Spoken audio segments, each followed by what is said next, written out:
एक बार की बात है। एक लड़की थी जिसका नाम सारिका था। सारिका 15 साल की लड़की है जो छुट्टियों में अपने गांव दादा दादी के घर घूमने जाती है। सारिका जब अपने दादी के घर पहुंचती है तो उसके दादा दादी अपनी पोती से मिलकर बहुत खुश होते हैं। पर यह बात किसी को नहीं पता थी कि जल्दी ही इनकी इस खुशी पर ग्रहण लगने वाला है। सारिका के कुछ दिन तो उसके गांव में बहुत अच्छे बीते। फिर एक दिन सारिका अपनी सहेलियों के साथ गांव के बगीचे में खेल रही थी। सारिका खेलते खेलते आम के पेड़ को देखती है। उसके बाद वो अपनी सहेलियों से कहती है, चलो ना आम तोड़ते हैं। तभी सारिका एक पत्थर से आम को तोड़ने की कोशिश करती है और उसका पत्थर आम पर लग भी जाता है, जिससे आम गिर जाता है। पर आम गिरते हुए थोड़ी दूर मिट्टी में दबे एक पोटली के पास चला जाता है।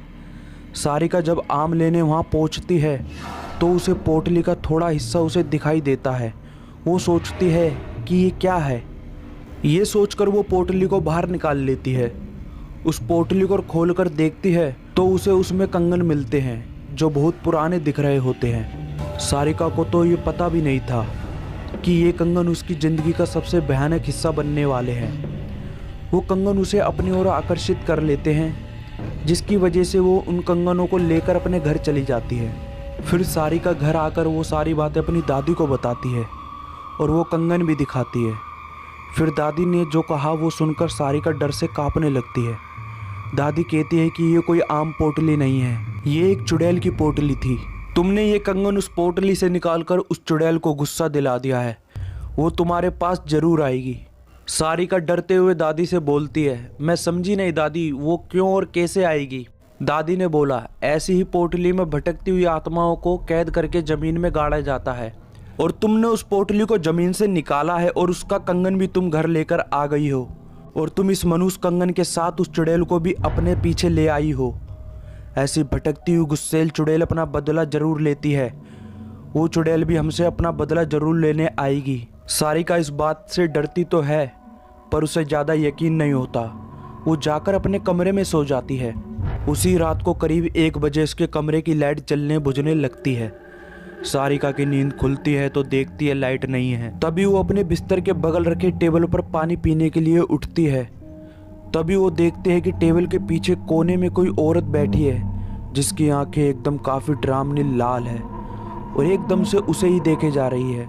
सारिका चिल्लाते हुए अपनी दादी के पास जाती है पर दादी के कमरे में दादी उसको नज़र नहीं आती। तभी वो बरामदे में जाती है तो दादी उसको ज़मीन पर गिरी मिलती है।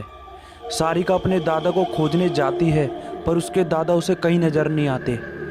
जब वो पूरे घर में अंधेरे में खुद को अकेला पाती है तो डर के मारे बेहोश हो जाती है। जब सुबह उसकी नींद खुलती है तो उसे अपने दादा दादी दिखते हैं। वो अपनी दादी को सारी कहानी बताती है रात की। दादी बोलती है, हम दोनों तो अपने कमरे में ही थे। दादी सब समझ गई। उन्होंने बोला, ये सब उस चुड़ैल का किया है। सारिका, वो कंगन तुम्हें वापस उस पोटली में रखने होंगे वरना वो चुड़ैल यहाँ से नहीं जाएगी। फिर सारिका अपनी दादी से बोलती है, चलो ना दादी, अभी कंगन रखाते हैं। दादी बोलती है, नहीं, अगर उस चुड़ैल से पीछा छुड़ाना है तो तुम्हें अकेले ही, वो भी रात में जाकर उस कंगन को वहाँ रखना होगा क्योंकि वो तुम्हारे पीछे है। सारिका हिम्मत करके कहती है, ठीक है, मैं जाऊँगी। दादी ने बोला, ये सब वो चुड़ैल इतनी आसानी से नहीं करने देगी। इसलिए दादी ने उसे रात में जाने से पहले एक मंत्रों से युक्त ताबीज उसके हाथ पर बांध देती है। और तभी सारिका जाने से पहले अपने कान में ईयरफोन्स लगा लेती है और गाने चला लेती है, जिसकी वजह से उसको किसी की आवाज़ सुनाई ना दे और ना डर लगे। तभी कुछ दूर जाने पर उसका मोबाइल काम करना बंद कर देता है। फिर भी वो चलती रहती है और उस पोटली के पास पहुंच जाती है और तभी उसे महसूस होता है कि उसके पीछे कोई खड़ा है। पर दादी ने कहा था कि उसकी तरफ मत देखना, तो वो नहीं देखती है और डर की वजह से वो पसीने से लथपथ हो जाती है। फिर वो हिम्मत करते हुए उस पोटली को खोलकर उसमें कंगन रखती है और ज़मीन में गाड़ देती है और आंख बंद करके बहुत तेज़ी से वहाँ से भागती है। सीधे अपने घर आकर ही रुकती है। चुड़ैल से तो उसका पीछा छूट जाता है पर वो इतनी डर जाती है कि दूसरे दिन ही वापस शहर अपने मम्मी पापा के पास चली जाती है।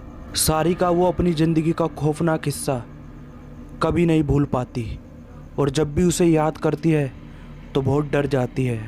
तो दोस्तों आपको ये कहानी कैसी लगी हमें कमेंट करके ज़रूर बताएं और वीडियो को लाइक करें और चैनल को सब्सक्राइब ज़रूर करें। मिलते हैं अगली कहानी में।